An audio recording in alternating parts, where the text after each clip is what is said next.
What if New York's next mayor isn't elected, but installed by billionaires, media smears, and threats of violence? The debate that rocked the city, Mamdani demanded real power for real people. Cuomo warned promises don't pay bills. Then came a clip that lit up feeds. Trump calling Mamdani a communist. A warning from power itself. No funds for socialists in New York. Hey, Zoran, you should go back to God of a person who shoots you in the head and gets rid of your whole family too. Alright, you pieces of Muslims don't belong here. Not compatible with our Western values. So stop doing your anti-Semitic rhetoric. Shut the up and get the out of there. Earlier, a Texas man was charged after sending voicemails telling Mamdani to watch his family and promising an IDF bullet through his skull. He also warned, "You Muslims don't belong here." On stage, Mamdani snapped back, "New Yorkers are done with crumbs. They deserve a full loaf for every family." The crowd erupted. The debate became a movement. But what happened next didn't just shake New York.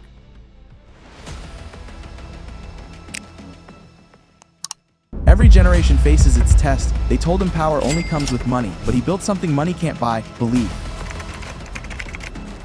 They had Billionaires, editors, and pace with checkbooks bigger than dreams. He had people, their hands, phones, and hope. From Queens basements to Bronx bodegas, the grassroots became his machine. Money was their muscle, authenticity was his. When billion-backed ads filled the air, people filled the streets and feeds. They spent millions to control a narrative. He told it for free. The last debate did more than measure polls, it measured power itself. He said what polls never measure: D, G, and Y.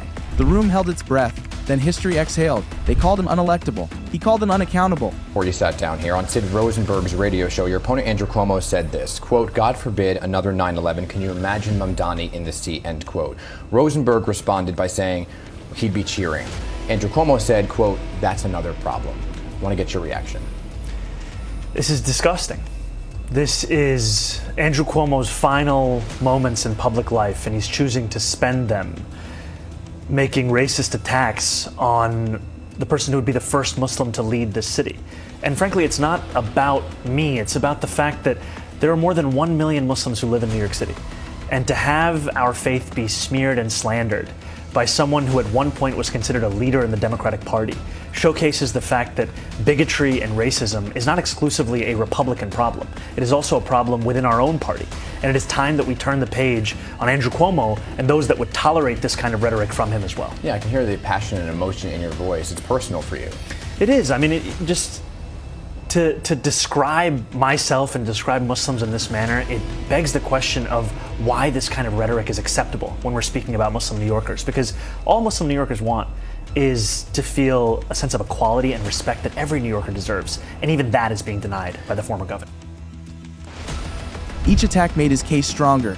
We first just heard from the Republican candidate for mayor, and then we heard from Donald Trump's puppet himself, Andrew Cuomo. You could turn on TV any day of the week, and you will hear Donald Trump share that his pick for mayor is Andrew Cuomo. And he wants Andrew Cuomo to be the mayor, not because it will be good for New Yorkers, but because it will be good for him. Look, Donald Trump ran on 3 promises. He ran on creating the single largest deportation force in American history. He ran on going after his political enemies, and he ran on lowering the cost of living. If he wants to talk to me about the 3rd piece of that agenda, I will always be ready and willing. But if he wants to talk about how to pursue the 1st and 2nd piece of that agenda at the expense of New Yorkers, I will fight him every single step of the way. Proof that truth writes its own algorithm. This one felt written by something bigger, viral, could it be even a little bit divine? Who knows? He turned hate calls and racism into headlines, and trolls into testimony. I don't need defenders when the truth has receipts. Because in New York, power doesn't rest, it reshapes. And so does hope. The headlines called him a flash in the feed. But in Queens, it felt like a revolution offline. From Gaza to the Bronx, his name trended for what he stood for, not what he sold. Wall Street answered with ads, algorithms, and fear. But the data betrayed them. It did not know streets and hoods. Mamdani was winning every borough under 35. For the first time, youth weren't just watching. They were working the system alongside millennials and seniors who'd stopped believing it could change. PAC money flooded the air. Online, volunteers flooded the algorithm right back. Even the White House joined the chorus, warning New York what happens when power gets nervous. Power is not the problem, he said. It's who's been left out of it. But then, his face was everywhere, trending not by campaign spend but shared belief. Corporate editors called it a fluke. Economists called it a trend. Voters called it theirs. He called it simple: when power hoards bread, the people learn to bake, because movements don't feed on money, they feed each other. Billionaires called it a disaster. His plan was basic fairness, a 2-cent tax on million-dollar earners, a fair property rate for penthouse owners, and a corporate tax up to 11%. They weren't worried about math, it was never about numbers. It was about losing control. Momentum was no longer a word, it was a movement that no longer wants to be ignored. He says, "Our time has come," and the crowd knew it.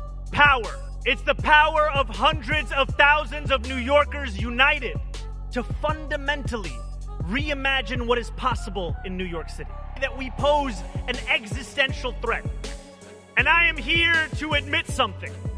They are right.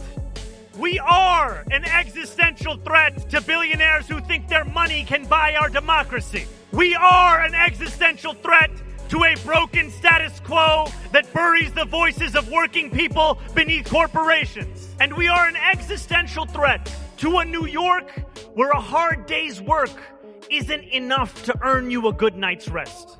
Every spreadsheet, every signal, every street, from Brooklyn to the Bronx, shows a city on the cusp of history. Even the old power brokers see the tide turning, unless lightning strikes or history throws its black swan. If winning is the battle, surviving the spreadsheet is the war.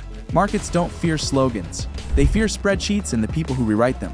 Behind every chant sits a ledger, behind every promise, a pressure test. This is more than ideology, it's infrastructure. The next 100 hours may matter more than the first 100 days. Every hope risks hijacked by the machine, every spreadsheet checked again. But belief lives in the gap between what's promised and what's built. Algorithms push headlines, but New York's story isn't written by code alone. It's a spreadsheet war and a heartbeat, one beat louder tonight than last year. If change comes, its test starts the first hour, before the confetti hits the floor. Momentum threatened systems built on predictability, and Mamdani was the variable no algorithm saw coming. Markets stumbled, editorials panicked, donors called each other asking, "How did we lose New York?" Behind closed doors, real estate lobbies drew battle plans, lawsuits, recalls, and a media machine to rewrite the story. But instead of faltering, the movement fed off the friction. Each attack became amplification. Analysts called it the belief effect, where faith outperformed funds. PACs poured $22 million in 48 hours to bend the trend line. It barely moved. Commentators compared it to Occupy meets Obama, but this time with code, memes, mutual aid, and moral math. Because in a city made by bankers, the people finally learned interest works both ways. Inside City Hall, power meets policy. Behind every bill is a battle to define fairness. His first move: freeze the rent, feed the people. Critics called it radical. Voters called it relief. Economists said, hold your breath. Families breathed instead. Developers lawyered up. Communities logged on. Activists turned data into defense. The press asked how he'd fund it. He said, how did they fund inequality for so long? In Washington, they called it chaos. On the ground, it looked like change. Watch closely, he said, because belief is contagious. Across Queens, posters fade, but the message remains. Hope is work you can see. City Hall debates slow. Community kitchens don't. One feeds law, the other feeds people. What began as a campaign became a curriculum, teaching how to win without selling out. From London to Lahore, organizers study the Mamdani, Ani model, grassroots as governance. Even critics admit he shifted the baseline, proof that integrity can trend. The movement outlived the moment. It became a mirror held to power, showing who still believes. And in a city built by bankers, belief remains its most radical currency. That's the dividend of faith, compound hope. Belief is the new infrastructure. Makaverse, we connect the dots. Across the Atlantic, the story spreads, not as news, but as a blueprint. On college walls from Columbia to Karachi, notes on how a movement went mainstream. Analysts say New York rediscovered its soul, proof that politics is still a public art. He once said, history is not finished, it just waits for the next edit. And maybe that's the point of belief, not to end a fight, but to edit the frame of power. New York was never built for the quiet. It was built for those who keep building.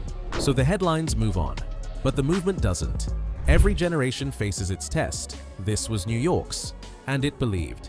Subscribe if you'd rather burn your brain than numb it. Suggest a topic. Share a thought. Every comment fuels this non-profit journey. Thanks for watching. This is Makaverse. We connect the dots.